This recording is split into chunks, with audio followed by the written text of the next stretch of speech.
Hai, ini pejabat saya yang kecil di Ibu Pejabat Invoke dan ini adalah hari-hari terakhir sebelum hari besar 9 Mei dan kami tumpukan 2-3 hari yang terakhir ini untuk menyampaikan mesej yang paling penting untuk dihadam oleh pengundi-pengundi, terutamanya pengundi atas pagar.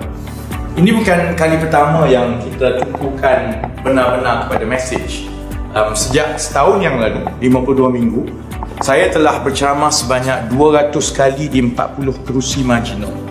Ada banyak isu yang saya bawa.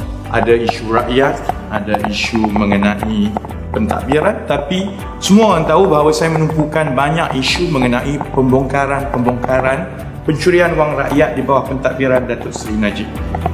Video ini disediakan untuk merumuskan ke semua 200 ceramah di 40 kerusi itu dalam satu video. Jadi sama-sama tonton selepas ini. Jom.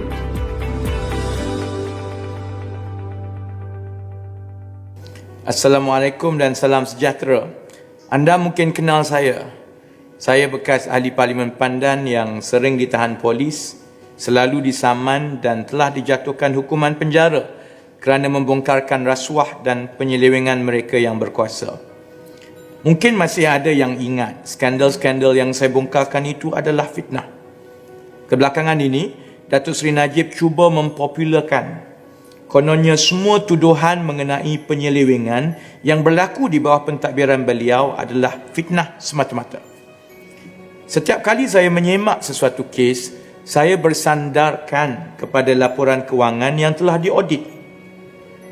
Lagipun saya seorang juraaudit dan akauntan bertauliah yang mendapat tauliah dari United Kingdom.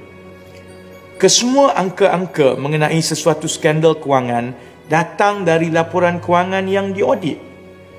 Misalnya, saya mula-mula menyiasat skandal 1MDB kerana laporan kewangan anak syarikat 1MDB iaitu SRC International Sendirian Berhad menunjukkan bagaimana kumpulan wang amanah persaraan ataupun KUAP iaitu tabung pencen negara telah memberikan pinjaman 4,000 juta ringgit kepada 1MDB untuk melabur di Mongolia.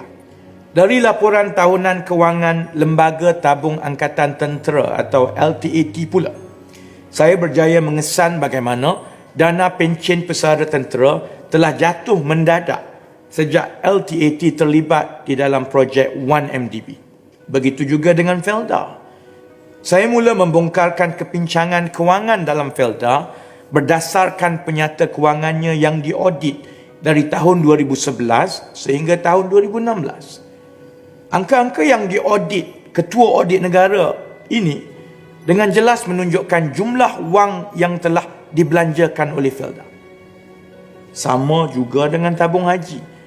Saya hanya menampilkan analisa kewangan bagi menyokong hujah Tan Sri Zaiti Akhtar Aziz, bekas Gubernur Bank Negara, bahawa rizab tabung haji telah menjadi negatif dan analisa itu datang dari penyata kewangan tabung haji sendiri yang telah diaudit. Sumber maklumat yang membolehkan saya mendedahkan skandal MARA pula datangnya dari dokumen-dokumen jual beli yang telah difalkan di Australia dan juga dokumen perbicaraan di Mahkamah Melbourne. Anda juga sudah tentu tahu bahawa skandal NFC sebenarnya mula-mula disebut di dalam laporan Ketua Audit Negara sendiri. Saya hanya menyiasat dengan lebih mendalam dan mendedahkan pembelian-pembelian dengan menjejaki setiap kondominium yang telah dibeli. Jika anda tidak percaya, saya jemput baca beribu-ribu muka surat dokumen yang berdasarkan dokumen-dokumen rasmi yang saya telah sebut itu, yang telah diaudit bagi setiap skandal yang saya bongkarkan, seperti mana pautan-pautan yang tertera di skrin. 118 dokumen untuk skandal 1MDB, 47 dokumen untuk skandal Felda, 31 dokumen untuk skandal tabung haji, 52 dokumen untuk skandal NFC, 16 dokumen untuk skandal LTAT dan 21 dokumen untuk skandal MARA. Anda akan dapat saksikan sendiri bahawa semua skandal ini adalah dari dokumen-dokumen kerajaan dan penyata-penyata kewangan yang telah diaudit.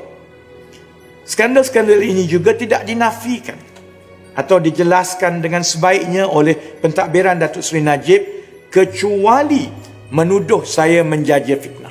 Fitnah adalah mereka-reka cerita yang tidak wujud. Fitnah adalah berkata bohong. Apabila saya mendedahkan bagaimana wang rakyat sebanyak 250 juta ringgit telah diselewengkan untuk membeli kondominium dan bukannya menternak lembu seperti yang sepatutnya, pimpinan UMNO tidak menafikan pun bahawa kondominium telah dibeli atas nama keluarga Datuk Seri Shahrizal. Mereka hanya menuduh saya memfitnah atas alasan kononnya tindakan membeli kondominium menggunakan wang rakyat itu tidak salah, kerana kononnya keluarga Datuk Seri Shahrizal ini berhak membelanjakan wang yang dipinjam itu. Sama juga keadaannya dengan tabung haji. Sehingga kini Datuk Seri Najib dan tabung haji tidak pun menafikan bahawa rizab tabung haji pada tahun-tahun 2014 dan 2015 adalah negatif seperti pendedahan saya. Mereka juga tidak menafikan bahawa tabung haji telah membayar dividen lebih dari keuntungan yang dijana dari perniagaan. Mereka juga tidak menafikan bahawa tabung haji kerugian berbilion ringgit dari pelaburan-pelaburan yang gagal di dalam FGV, tabung haji heavy engineering dan pelbagai pelaburan yang lain. Sebaliknya, mereka hanya menuduh saya memfitnah kerana kononnya di sebalik segala kerugian itu, menurut mereka, tidak mempengaruhi keutuhan kewangan tabung haji. Kaedah menutup skandal dengan menuduh saya memfitnah ini diguna pakai dalam semua skandal yang lain juga. Tidak pernah sekalipun Datuk Seri Najib menafikan angka-angka yang saya bentangkan mengenai kedudukan kewangan Felda. Sudah tentu mereka tidak boleh menafikannya, kerana angka itu datang dari penyata kewangan yang diaudit serta jawapan-jawapan menteri di Parlimen. Datuk Seri Najib tidak menafikan bahawa hutang kumpulan Felda telah meningkat menjadi 12 bilion ringgit setakat 2017, sedangkan Felda tiada hutang sebelum beliau mengambil alih. Tan Sri Shahri Samad tidak menafikan bahawa wang tunai simpanan Felda telah merosot dari 4 bilion bakinya dalam tahun 2011 kepada hanya 434 juta ringgit sahaja di akhir 2016. Sehingga sekarang, mereka tidak menjawab soalan saya.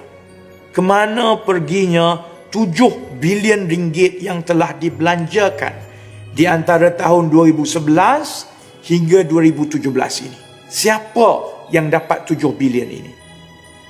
Sebaliknya, seperti biasa, mereka menduduh saya memfitnah kerana kononnya walaupun semua angka-angka ini adalah benar, tetapi menurut mereka tiada berlaku sebarang penyelewengan di dalam Felda. Menurut mereka, Felda hanya rugi kerana kata mereka kerugian itu sama seperti perniagaan lain pun rugi. Bila saya mempersoalkan kerugian yang melampaui batas ini, jawab mereka, saya telah memfitnah.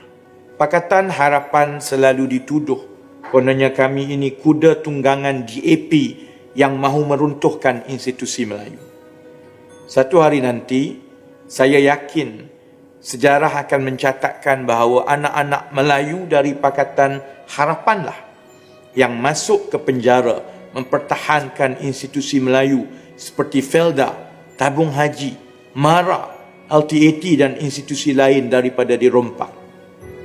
Oleh sebab sayangkan institusi Melayu seperti inilah, saya berdepan dengan 14 kes di mahkamah dan 4 tahun hukuman penjara kerana saya tahu pemimpin itu datang dan pergi.